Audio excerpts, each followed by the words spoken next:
Hey, everybody, welcome back to Conversations in Ken's Cafe. We have a very special guest, and he just saluted us because that's his background is U.S. Navy. And you came out and you've been doing a lot of stuff with growers and with other veterans, but Baby Daddy Grows, brother, tell us who the heck you are.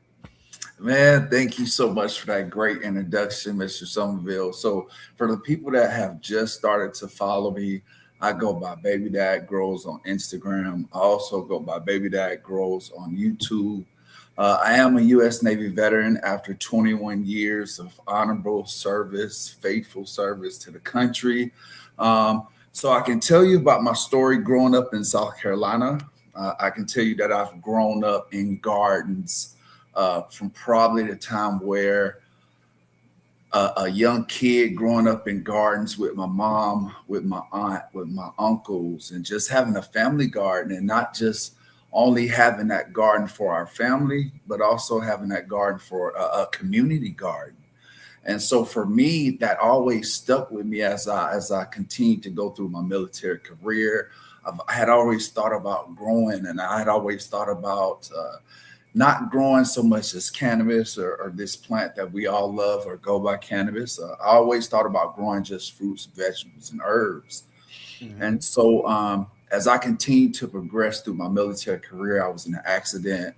And so with that accident, I sustained major back injuries. And so here comes the back surgeries. And so I got to a point to where I knew I was going to be retiring. And so I got to a point to where I just knew that I did not want to be on opioids for the rest of my life. I knew for a fact I did not want to be on painkillers or any of the other psychotropic drugs for the rest of my life. And so, but that's what I had a inclination of doing, should I say, right? I Mm-hmm. come from a great family. We never even thought about cannabis. Nobody knew anything about cannabis. Yeah. So at the time, so I thought, and so I was so new to just a different way of growing and just so a different plan. And so what I wanted to do um, is basically find a medicine that was going to be great for us for the ailments that we have. I am a disabled veteran, and so what we try to do is we try to give back to not only just our veteran community, but we try to give back to our cannabis community, our canna community as well. And so that's the stuff that for me that I think is not only helped me, but also just trying to get back into growing again. I will tell you that I took about a 2 year break just to get my mental health where I needed to. So I didn't grow anything. I just basically just had a really, I basically had a mental breakdown, and so it allowed me to not only just focus and reach out for the help that I needed, Mr. Somerville, but it Mm-hmm. also gave me different outlets of what could also help me as well. And so from that moment on, I just basically got in the books. I basically um, tried to learn as much as I possibly could through science and reading. Um, I wasn't trying to be a YouTube grower so much, but that's where I learned a lot of stuff from. I was able to find a community, this Canna community, that I say has welcomed me. And so, if you were to take a look at my bio, I think that I've succeeded. Death, suicide. I'm a huge advocate for the 22 a day movement. If those people that's watching don't know it about the 22 a day, 22 veterans commit suicide a day, and so that number has greatly increased since the last time that it was released. And so for me, I was one of those 22.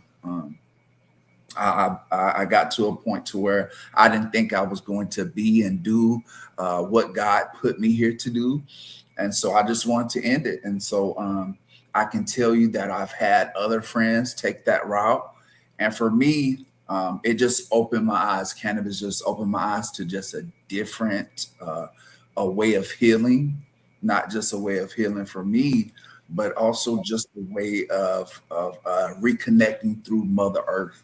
And so what we've been doing is just it's just being able to help those other veterans. I see Mr. Toes on here.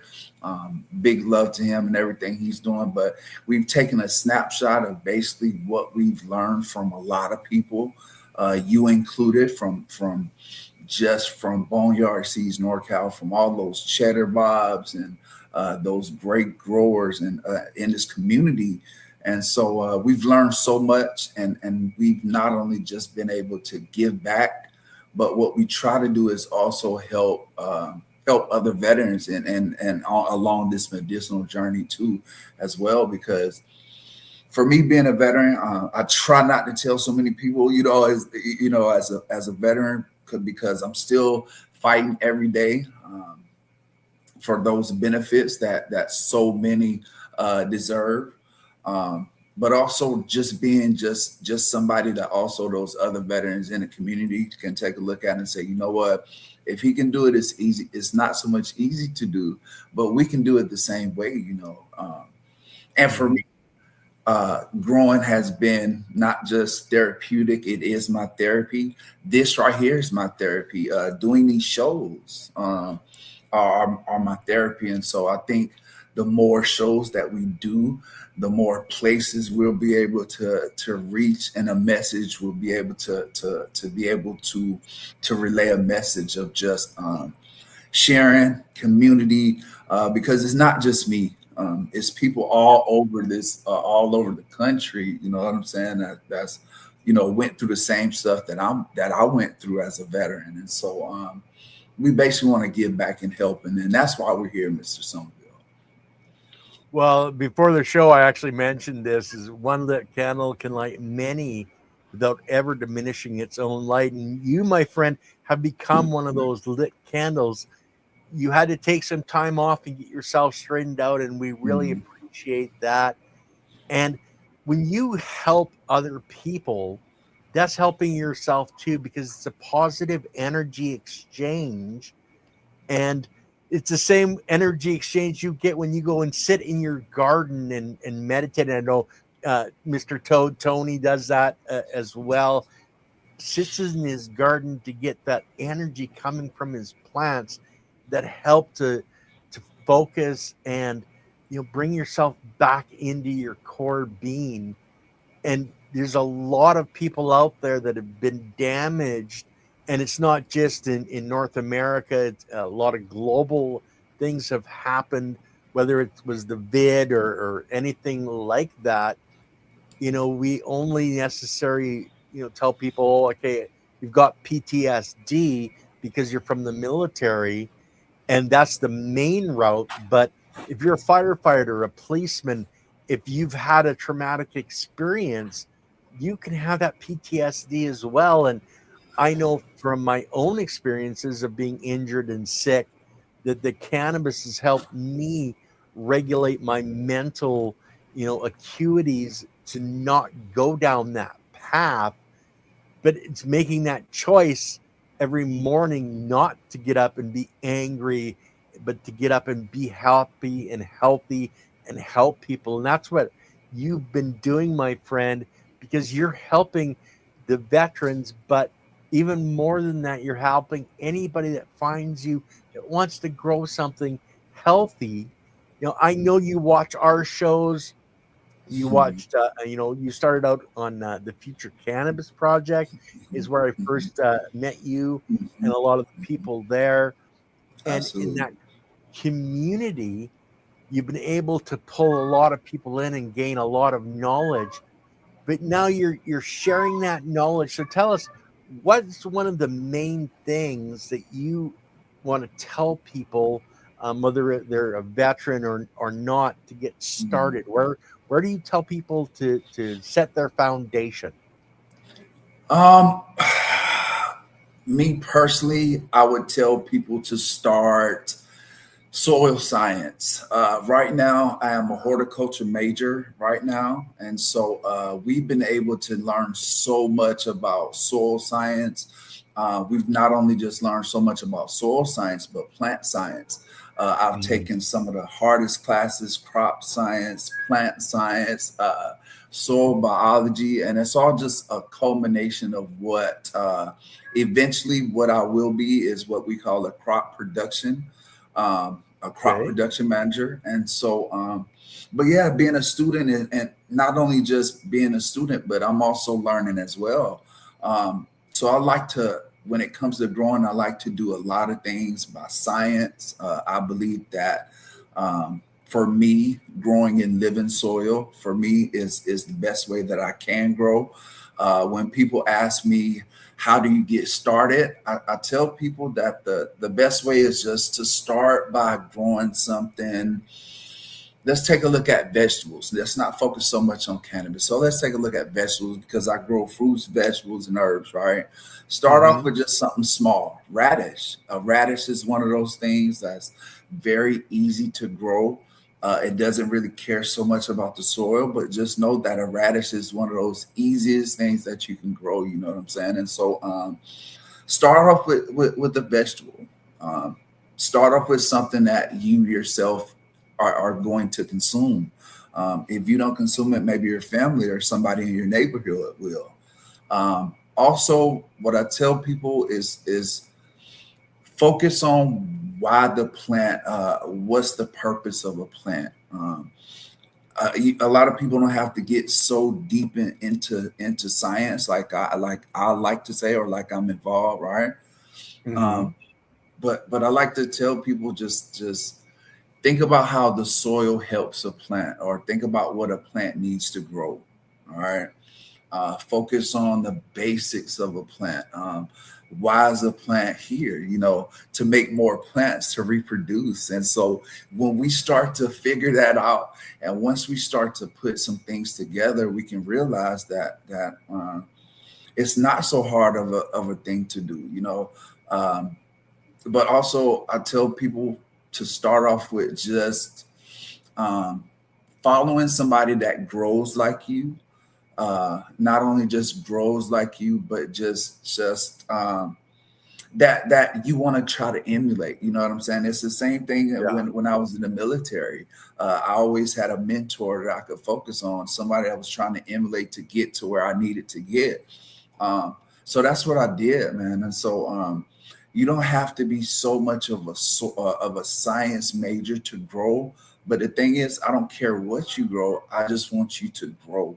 That has been my message, and I think that's what's important. So I would just start with just figuring out why we have soil and what is soil, what makes up soil, how does it react to water, how do different environments react to our soil. And so those are some of the things that I just dive into. But those are just some of the things that make me want to continue to just learn more and more about soil science and what I'm doing now in horticulture class, or in horticulture, in my field of science, I say. Yeah. And which makes a lot of sense, because once you really start to understand how the soil and the plant, interact with each other, and how nutrients are drawn from, a complete acre, with the nutrients being drawn through the fungal hyphae to the plant that's asking for it, then you can really start understanding the connection between the soil, the plant, and then the animal's health and our health. Because really, like, when you're growing those vegetables, and like you mentioned, growing for your family, your friends, you can do market gardens, etc. But growing healthy plants that have the nutrients in them that are going to help your body be healthy. That's one of the key connections that we all need to understand, is that plant, whether it's lettuce, whether it's a radish, or a watermelon, or a squash, or a pepper, when you ingest it, you want to get the nutrients out of that plant that has been brought in through the soil.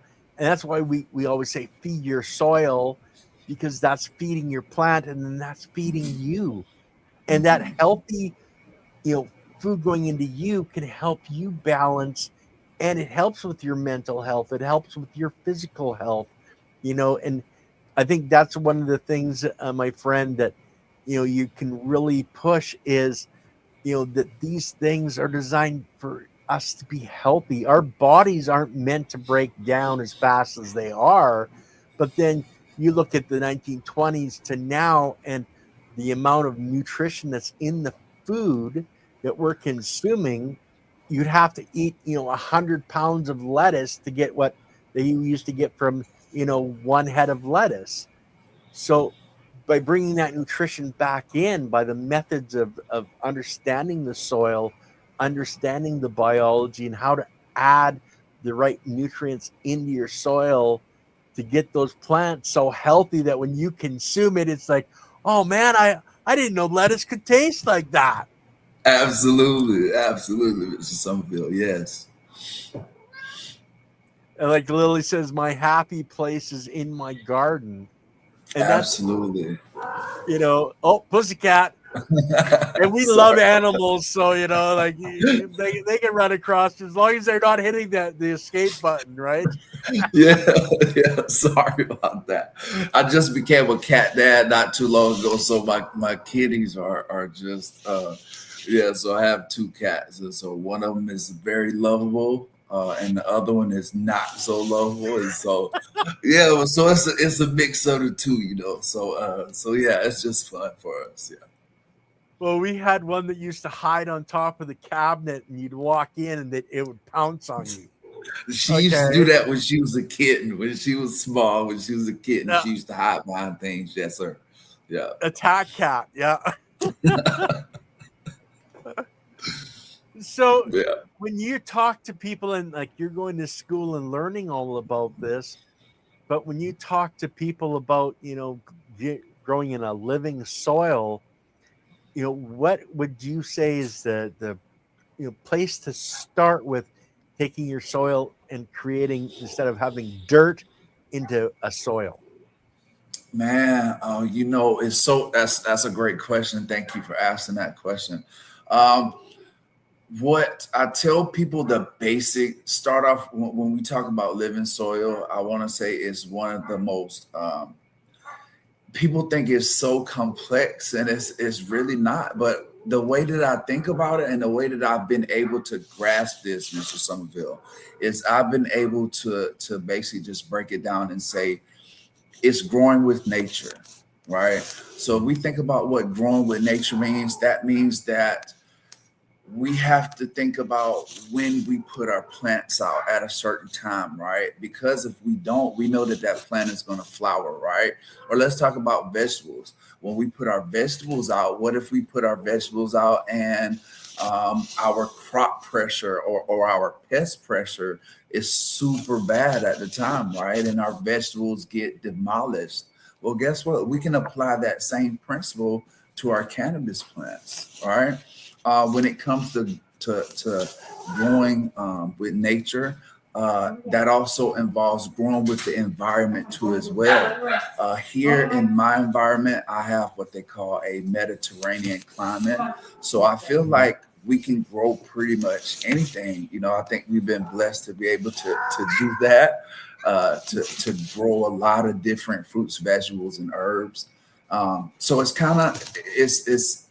a lot of people would say that it's so complex, but it's really not. And if we think about growing in nature, think about how healthy and the benefits that we're getting from our fruits, vegetables, and herbs, right? You talked a little bit earlier about how vegetables and how they taste. I can tell you from experience that some of the best vegetables are some of the stuff that I've personally grown, or farmers in my area have grown and been in living soil, but for us, we know that growing in living soil and growing organically is not only just going to help us, but it's going to help us also to grow a plethora of different fruits, vegetables, and herbs, right? For me, I'm not so much on, I don't care how people grow. I want people to grow.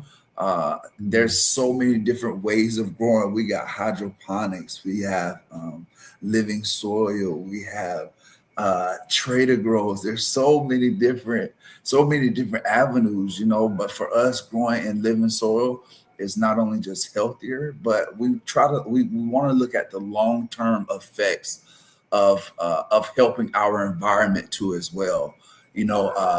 Brandon Russ, somebody I definitely follow a lot. I listen to him a lot. I looked at one of his videos and just basically taking a look at one of these farms that was basically demolished by plastic. And so for us, we've tried to take a look at how are we managing the plastic around our household, because I'm just like everybody else. I'm definitely a home grower, but along with growing at my own home, I also show other people how to grow in their own spaces too, as well. And so I think that that's important. And again, just being able to grow and being able to not only just being able to be outdoors can be therapeutic, but it also can help other people. And so that's what we're doing, Mr. Somerville. And so hopefully I answered your question. Well, pretty much. Now, I do want to ask, do you do Korean natural farming, jadam? Do you do composting, worm farming? Do you know what we do? We do a lot of composting. Here, when it comes to composting for us is very important, because we can get rid of a lot of our waste from our house with our compost. We also have chickens. So when it comes to taking these chickens, we also use the manure as a starter for our compost as well. But our compost is very important. So that's important. A lot of people don't think about it, but that's a way that we can clean up some of the waste and some of this trash that we're getting rid of, and try to clean up the environment too as well. It's crazy what we can think about what's happening to our environment, but also when it comes to these soils that have been degraded over time. So yeah, I've just been thinking about how we can help our soil here, and being able to grow in native soil here on my property. That's been amazing too. Well, and you're in California, Southern California. So, a lot of people nowadays, it used to be considered a paradise, but now that, it's more of a desert landscape. Originally. So, yeah, you're adding a lot of organic material to bring your soils back to life with your composting. When you put out your compost, are you making sure that you're putting on a layer on top of it so it doesn't dry out? Yeah, what we do a lot of cover cropping, right? So I believe in a cover crop system outdoors to not only just help our biology in the soil, but also when it comes to worm castings, worm castings is huge, because it adds that biology and those enzymes that from the earthworm's gut back into the soil. But what I also have been focusing on, Mr. Somerville, we actually started our indoor grow.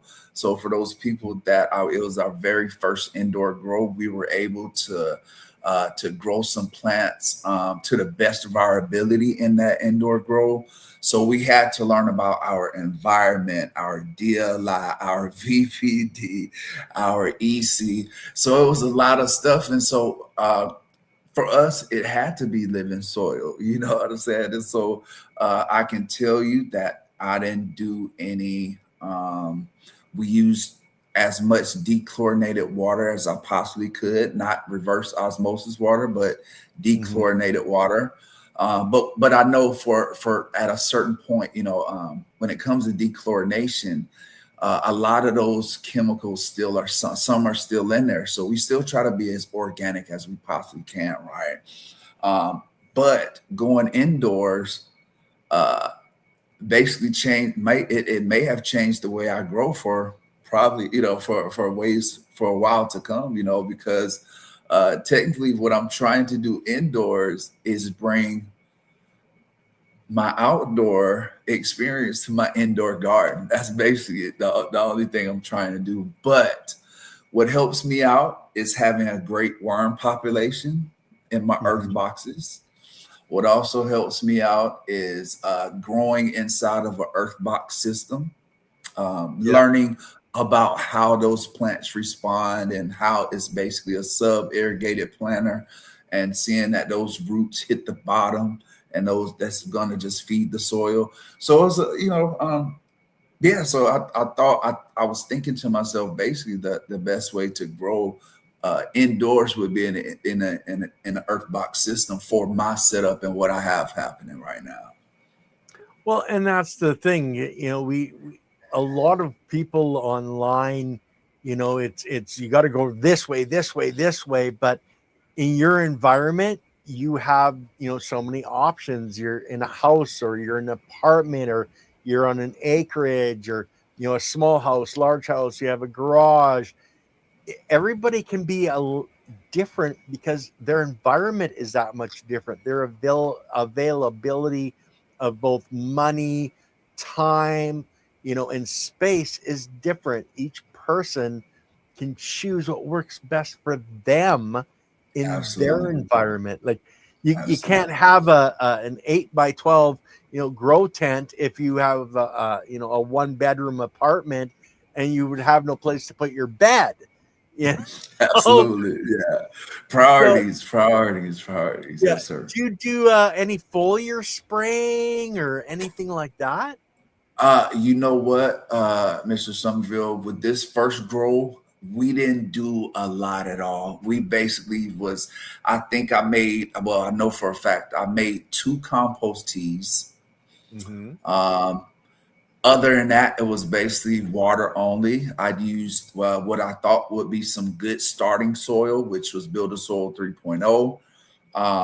But we also had to go through a plethora, a bunch of soils just to figure out, hey, look, this is the soil that we want to go with. I think it's a good starting point. But also, I had to prioritize. Again, I'm a disabled veteran. I don't have the most amount of money, and those for those other veterans that's watching too, or for those other people that's ready to start. Guess what? It's a financial responsibility, and a lot of people don't have those responsibilities. So we had to prioritize. Hey, look, um, do we want to be able to grow our medicine, or do we really need this pair of shoes? No, we don't need this pair of shoes. We can actually like put that money towards finding a good soil. And so that's what we did when it came to Build a Soil 3.0. But again, I've went through a plethora of soils and tested a lot of different soils. I can tell you about a lot of different soils. But Mm-hmm. for me in this environment, that's the soil that we went through for our first indoor run. Okay, and I've heard good things about Build a Soil, and there's a lot of soil companies out Yeah. there.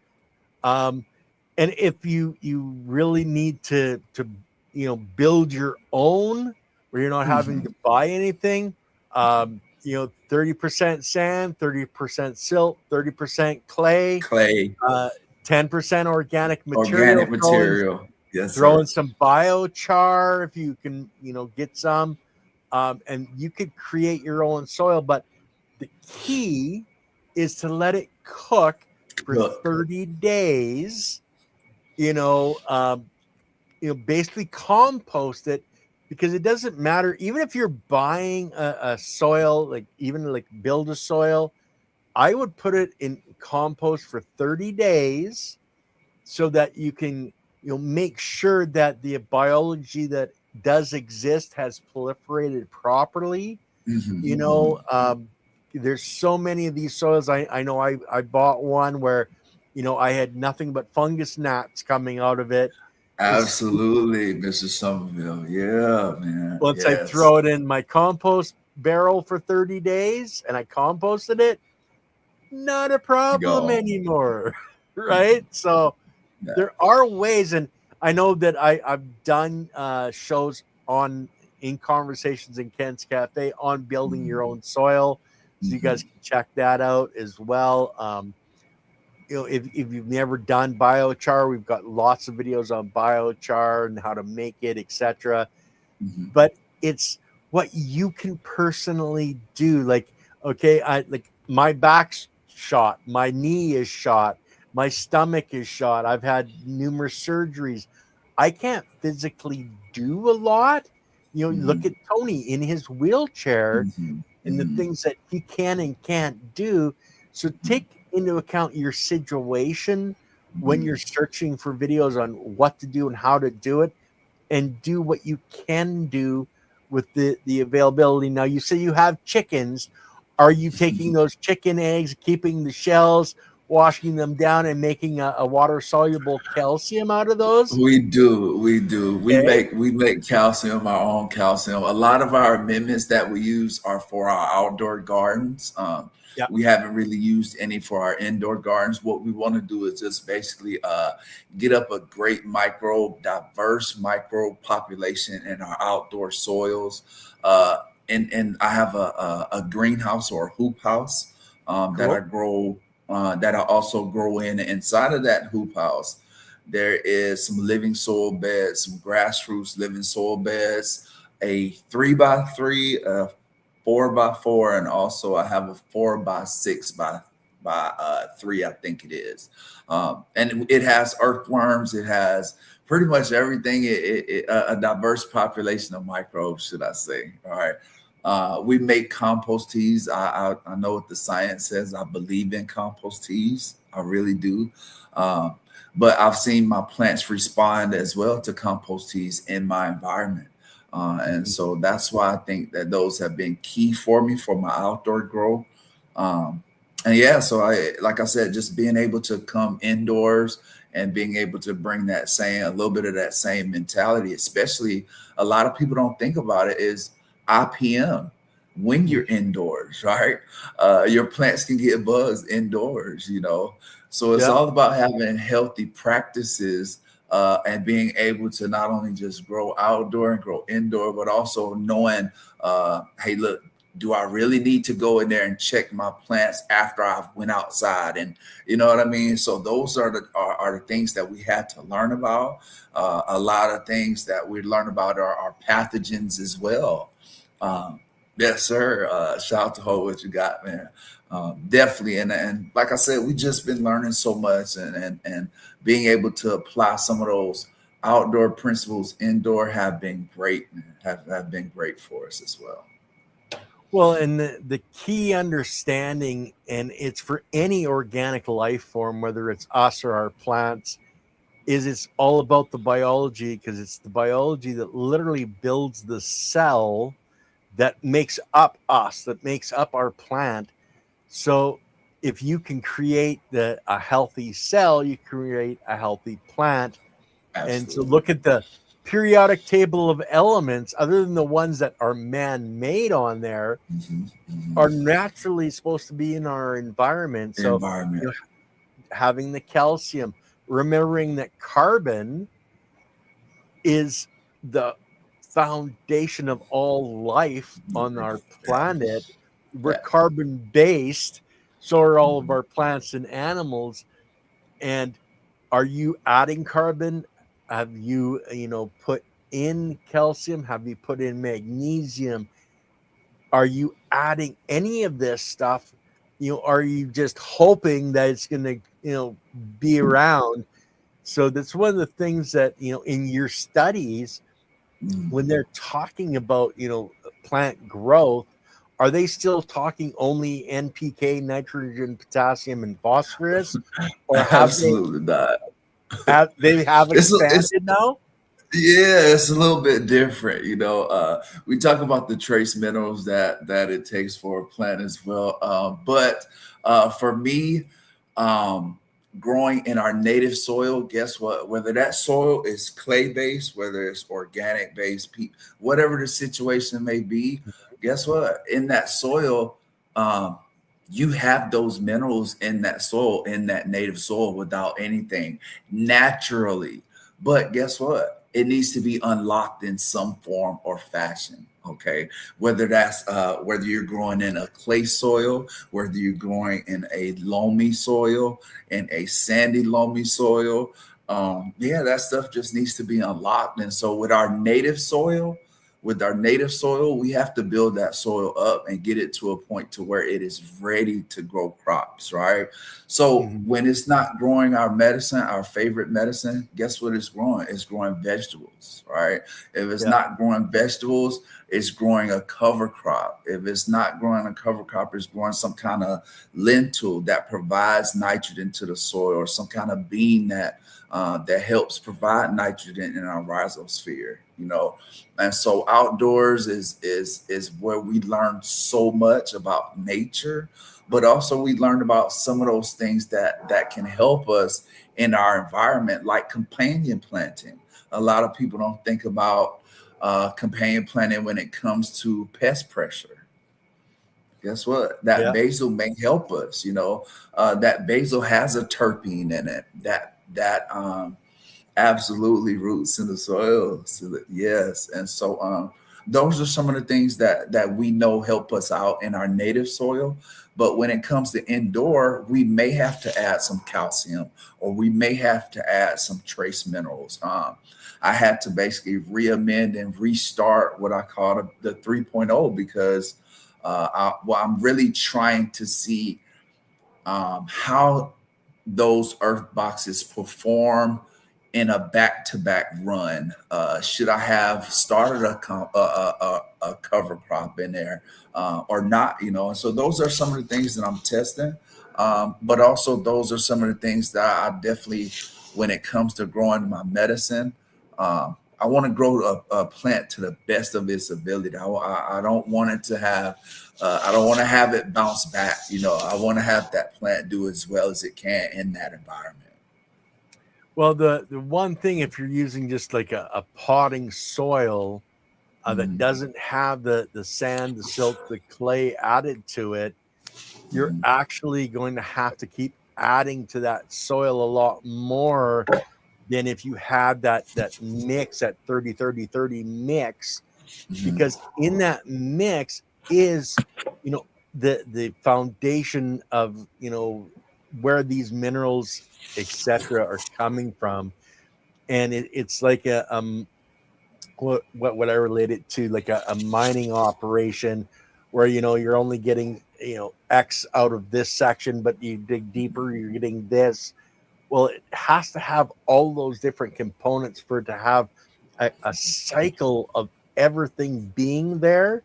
A mm, lot of the soils that are put out there, especially your, you know, potting soils, don't have the sustainability that is, you know, in an outdoor soil that you're growing in, that can go down into, you know, a deeper layer and draw these things up. Now, mm. in California, especially, like I have the show on Wednesday nights with Andy Lopez. He's down in Right. Malibu.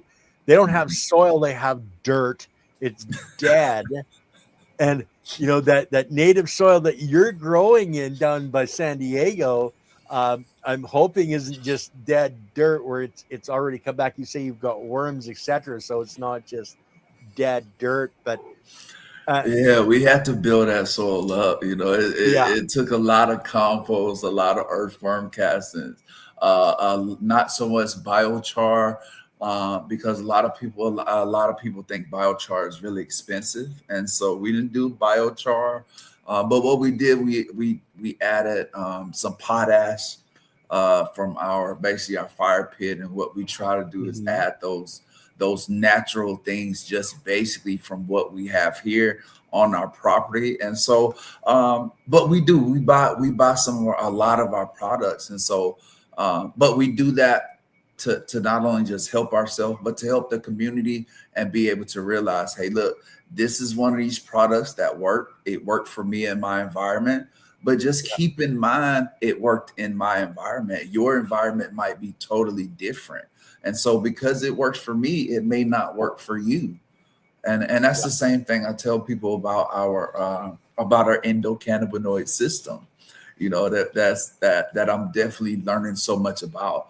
Um, Knowing what affects me may not affect you, Mr. Somerville, at all. And so we can smoke the same strain, the same cultivar, same breeder, and not not get the same effect. And so um, that's what we're learning. That's the type of stuff that we're learning now, what medicine works the best for us. And not only just what medicine works for us, what product that we can use here in our environment that also works here in our environment. Well, I know I some of the clips that I'm running on the channel right now, it's all about microclimates. If you want to watch that whole video, just look up microclimates on the channel. But if you're on growing something on the west side of your house, you're going to have a totally different environment than if you're growing something on the south side of your house. Compared to the north side to the east side, there's different airflow coming through, and you're creating in an indoor environment, you're creating your own microclimate. That's where you need to be cognizant of the VPD, the vapor pressure deficit, how much humidity is in the air, because your plants breathe. For those that don't understand, your plants, like I mentioned carbon, most of the carbon that builds your plant is actually being breathed in, I guess would be the right way to put it, through the plant stomata. And those carbon molecules, that CO2 is being broken down, and that carbon is being used to grow your plant. And that's one of the reasons indoor growers, whether you're, a big commercial tomato grower or, you're a small cannabis grower, use CO2 because it increases the availability of carbon in the environment. Now, we can't do that outside in nature. It's really hard to have that carbon in nature.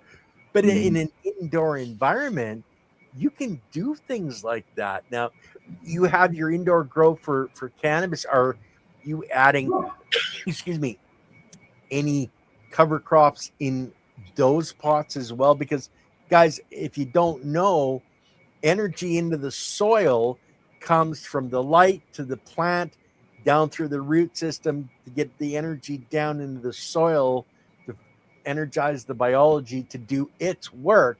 So the more roots in the soil is one of the keys to remember, whether it's outdoor or indoor. But are you using cover crops in your indoor yet? I'm not using cover crop in my indoor. The reason why I don't use cover crop in my indoor is a little bit different. I have worms and I have a mulch layer. All right. Could I have both? Absolutely, I could have both. But at the same time, what I wanted to do was basically just provide a layer of something on the top of that soil to be able for my worms to come up and take in whatever they need from the food layer that I put in there, and just take that and just give it to the plants. And so indoors, I can tell you that my worms do most of the work. I'm just providing them an environment. And so my job is easy, Mr. Somerville. I just have to provide them not so much of a peak environment, because guess what? Those plants will adapt to a lot of our environments. They'll adapt. But we have to just make sure, not push them along, but we have to make sure our environment is good for our plants. A lot of people don't think about while you're setting up a grow, what's one of the things we look at? Take a look at your water. Are you going to be able to give water to your plants straight out of the faucet, or tap water? Is tap water going to be okay to give your plants? So take a look at your water. Also take a look at what soil you're going to be going with. But there's a bunch of things that goes into to starting up a grow. How you're going to grow, what light are you going to use? Are you going to use an exhaust fan? Do you need an exhaust fan? Think about the essentials that you need to start up a grow. Whatever medium, that is going to be a priority. And so that's what we focus on. A lot of these, like I was talking earlier about products that we buy, I include these products in my videos, in my how-to videos on Instagram and on YouTube, to show people how to use them as well. But again, for me, it's all about my environment. They work here in my environment. And I've been fortunate to to have a great relationship with not any kind of soil company or anything like that, but just asking questions. Kiss Organics, I follow a lot. I follow Tad, a lot of things that he goes over. I follow him a lot. And so being able to ask questions, hey, look, how much organic matter does the soil have? How much pumice does it have? What does it have for aeration? Those are some of the things that people have to think about. The substrate, yes, people water way too much. Yes. Yeah. And that's important too, and that's why we grew in our earth boxes indoors just for this one, because we wanted to see what was the effects on a watered plant. You know what I mean? And so, yeah, those are just some of the things that we've been experiencing indoors.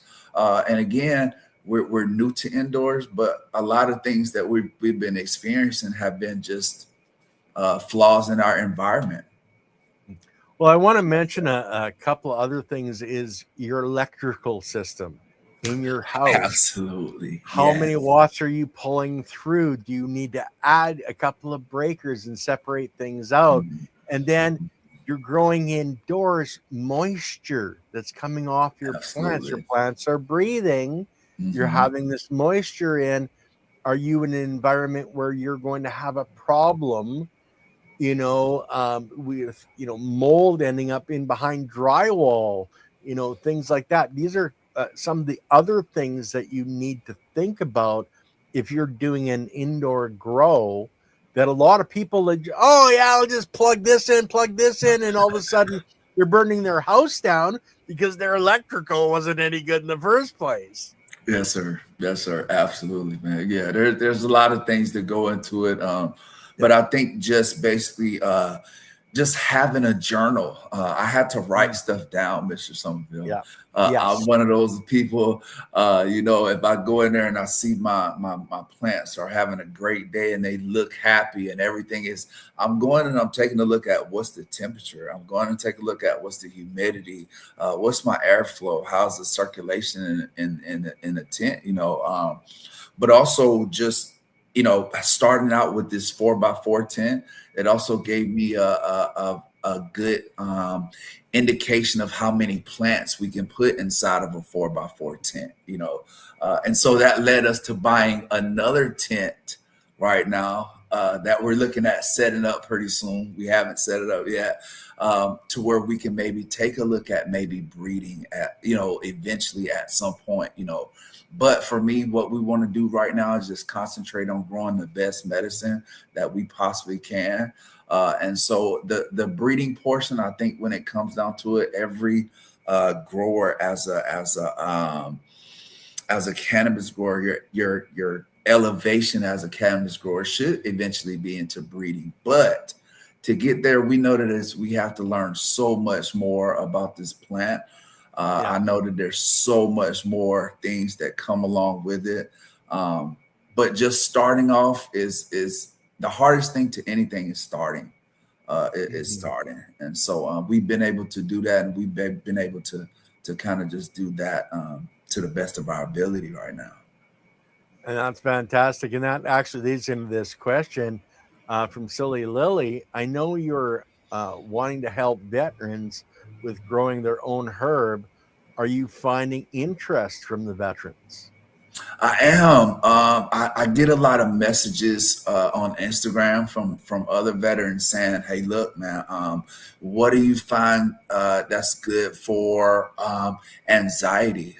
What strain are you have you grown when it comes to pain?" One of the best strains we ever grown was Mr. Toe's One Here to Quitter. That not only just helped us mentally, it also helped us physically, because we do suffer with back pain and we do suffer with arthritis and stuff like that. And so, but yeah, those are some of the things. And I have been able to just help other veterans as well. Not so much. I try to tell these veterans, hey, look, just let me show you how to grow a garden to feed your family. Let's just start off there. We don't have to. We don't even have to think about, because once you taste that vegetable that's in that garden, once you taste that tomato, once you taste that brassica, whether it be a collard green or lettuce or squash or pepper, Mhm. you're gonna be able to see and feel the benefits of that vegetable that you just grew, right? And so once we know that, guess what? You're gonna want to grow something else. It's just the progression. But yeah, I tell these other veterans, please just start off. Let's grow a garden. Let's grow a garden together. I hope you grow a garden together. Let's plan it together. Let's figure out how to walk. We can come up with a watering schedule, whatever the situation may be. But because this is my therapy. This is being in horticulture, being what I am right now is my therapy. All right. Yeah. For me, I have a therapist, but guess what? My therapist is not out there getting dirty with me, getting my hands dirty. That's the stuff for me that matters. And I think that once people find that out, it can be some of the best things for you.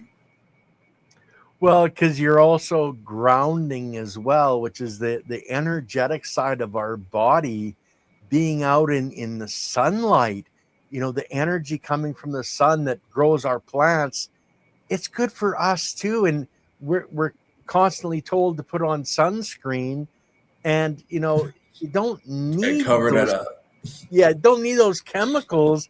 I still have snow on the ground up here. We won't be planting until the May long weekend. So I haven't been getting out in the sun at all. That's why I'm really really extra white right now. But when we can get out in the sun, when we can get our hands into the soil, remember, you come from the soil. Your biology comes from the soil because it's going into the plants, the animals, and you're eating it. It's coming into you. So when you get your hands into that soil, you actually get, it coming through your skin the way it's supposed to be and getting into your body. That's where we talk about foliar sprays a lot, spraying your Mm, plants to help them grow, to give them the building blocks right there where it's needed for development of new cells. Well, you get out and you get sprayed out there with compost tea on you, and it's the same thing. You can foliar spray yourself. So if you don't have a shower head that takes out most of the chemicals out of your shower, your water, if you're in the city, you might want to get one, because that's all going into those chemicals. Now, I know up here we have chlorine, and you can just let that sit out for a day. It's going to vaporize off. I know lots of guys that warm their water up, use an air bubbler to blow off mm, the chlorine. mm, But you have chloramine, which mm, is the next step of the chlorine that doesn't get vaporized in that way. mm. Absolutely.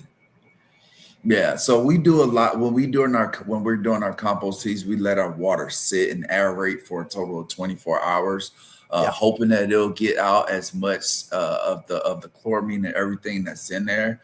Uh, but we know to a certain point, for us, but like I said, we're using that water to be not only just healthy for just our plants, but for our soil too as well, because we don't want to kill any of those microbes or that diverse population of microbes that we just put into our soil that's been inoculated. We don't want to kill anything off with anything that we put into our soil. So when it comes down to it, we don't use any oils. There's sometimes that we do foliar sprays. We're going to do foliar sprays with this grow that I have started right now. We haven't yet, because they're just babies right now, but once they get to a certain size, I want to say 4 nodes, we'll call it 4 nodes. We'll go ahead and start off there, and then we'll just see how it goes when it comes to this growth. But I know it's going to be a great grow, and I'm definitely looking forward to it. Well, that's fantastic. And I can see your face light up when you're talking about it, and that positive energy is so good for you. And that's one of the reasons that I promote people growing whether it's a house plant, cannabis, whether it's, you know, a vegetable garden to feed yourself. If you're growing a plant, you can energetically interact with that plant, and you know that plant will give you joy back, but you give it joy first. It's like your pussycats, brother. If you don't give them joy, then they're not going to give you joy. They're going to give you a hard time. Absolutely, man. But you know, this is one of the things that I also tell other, you know, other people too. Don't let the plant grow you. You grow the plant, you know, because we all get to a, Mr. Somerville, this plant will have us to the point it could be some of our best times. But guess what? These plants have also kept me up at night. You know what I mean? Yeah, People yeah. don't realize it, but so just think about some of those things that you may experience. You know, for me, growing it gave me just everything about the military that I missed. You know what I mean? Yeah. I have to be on a schedule. My plants have to be on a schedule, right? I need to have a watering schedule, whether we're in the earth box or whether we're in living soil in pots or fabric pots. You know, we have to have an IPM schedule at some point, you know, whether we're indoors or outdoors, you know. But for us, growing has made us not only just have a schedule, but it also has made us put ourselves on a schedule, put our plants and ourselves on a schedule, if that makes sense. Well, it makes total sense. The military, you're very regimented. You Mhm. know, you've got lights out, you've got revelry in the morning, and you've got, you know, you do this at this time, this at this time.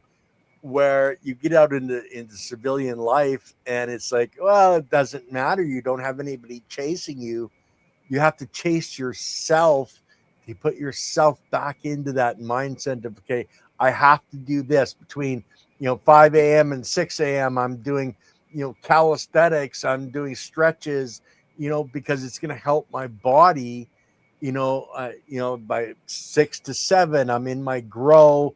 You know, I'm checking my plants. I'm writing my notes down so I can keep in touch with where things are going. I'm doing my watering. Having that regimented behavior isn't just, you know, it's very, very prevalent in the military, but it should be something that we all do. Getting the right amount of sleep, you know, is something that's very beneficial. Meditation, getting out in the sun, you know, doing some gazing to get that energy into your body.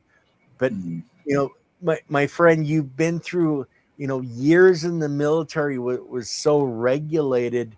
You know, you didn't have to think. You could look at the clock and go, okay, I've got to be here in the next 5 minutes. Okay.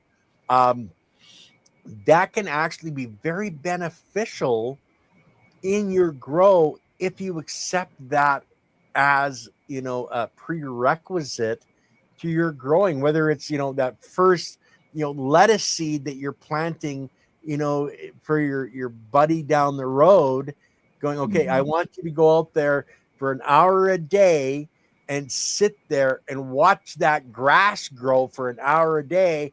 And you know, they're gonna, oh, why would you do that? Well, you're getting sun, you get your socks off, you get your feet in the grass, you're getting that Mhm. electrical charge. Mhm. That all is beneficial, you know, but that's the you know, put it down as regulations, as an SOP, a standard operating procedures. Procedure, yeah. Put those down for your you know, all growers, not just the veterans. The veterans will understand it right now, like they don't even have to think about it. Oh, okay, well, yeah, I get Absolutely. to go to my chart. We all need those standard operating procedures to move forward in our day, especially if you're growing, you know, a plant, you know, like cannabis, that you're going to be your medicine and your salvation. Like I take mine every day. If I didn't, I wouldn't be walking. I'd be in a bloody wheelchair right now. So I wouldn't be able to Absolutely. walk. You know, I wouldn't Absolutely. have a brain because of the painkillers and, you know, all the other medications that they had me on. I wouldn't have a life.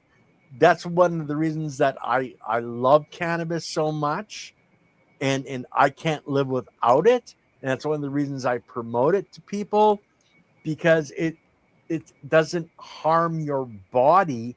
There's maybe 1 in 100,000 people where it's going to have a negative effect on them, but it's never going to kill them. They're never going to overdose on it.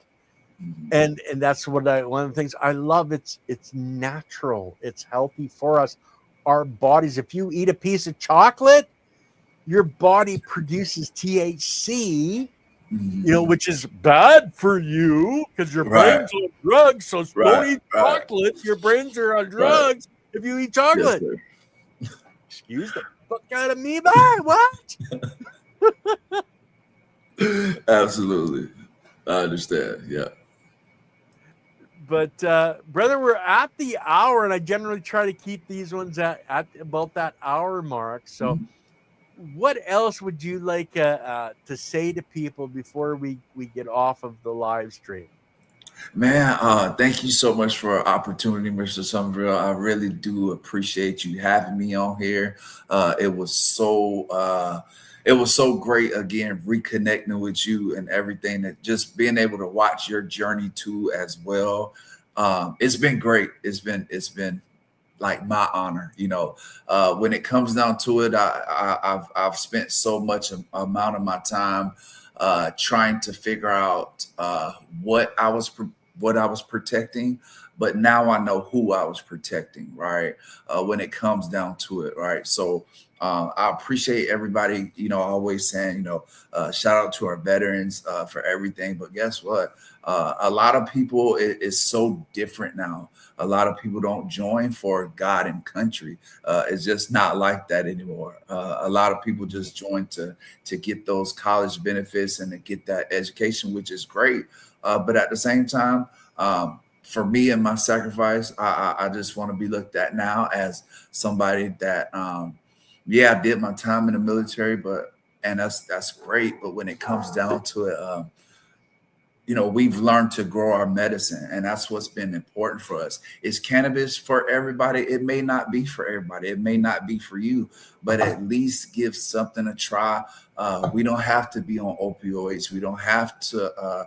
That's what they want us to believe, that we need to be on that stuff, man. And so for me, if you are a person that would love to, that would like to learn how to grow, not just cannabis, fruits, vegetables, and herbs.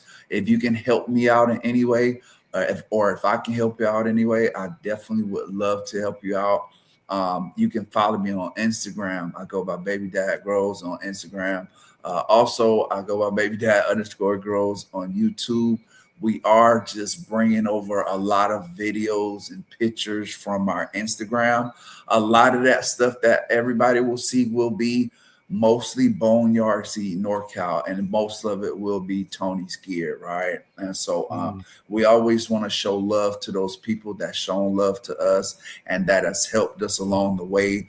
Growing Old, THC Garage, yourself, the Chad Westports, the Cheddar Bobs. These are some of the people that I've learned from and that I continue to learn from. If I can be of service and help out anybody, just please let me know. Reach out to me. We'd love to help out. We love to see other grows. We just started our own YouTube show on Fridays at 3:00 Pacific. I would love to have you as a guest. Mr. Somerville, your invite. That is your invite. My show is called Anchors and Buds, where we take a different look at products, right? When I say take a different look at products, we do go to some dispensaries and take a look at what they may have, and we also sample those and just let people know what works for this and what works for that. So that's important for us. And going forward, that's the type of stuff that we want to do. But we also know that there's a lot of people that's not on the same road that we're on, and that's fine too. That's but I definitely want to just keep everything respectful. I respect everybody, and I hope I get the same respect. I love to be on any kind of shows that anybody's having. If I could be of service and do that, I love to do that too. But thank you so much for allowing me to be on here. Today is my birthday. So yes, happy sir, we've birthday. had so much fun today. I enjoyed talking to your wife. Now I know who she is on these podcasts. Thank you so much for following, and thank you for everything that you've done for our community as well. And thank you. And that's where one lit candle can light many without ever diminishing its own light. Never allow anybody to put your light out. It's just too special, and you need to keep lighting in the. Gotcha. Another one on Monday, we've got Luna Whitcomb, Luna All Day, coming on. She's going to be talking with Leighton Morrison on the Soil Matters. Another fantastic grower that's really helped the community out. So, guys, everybody's saying happy birthday, man. So, you got guys, if you can send them a birthday wish on Instagram, send them a birthday wish on Instagram. But everybody, you guys have a great day. We love you all. Thank you so much for being here. Baby Daddy Grows, thank you so much for being here. You really touched my heart with the way you're helping people, and especially the veterans. And we appreciate everything that you've done and they've done for humanity and for the people of this planet, not for any specific country or philosophy, but to keep children alive and to help the elderly. That's what the real focus really should be, is for helping humanity, because we're all the same bloody race. We're all primates. We're a lot of ape-like mother SOBs out there. Yes, sir. So, guys, Thank you love so you. much. Peace out.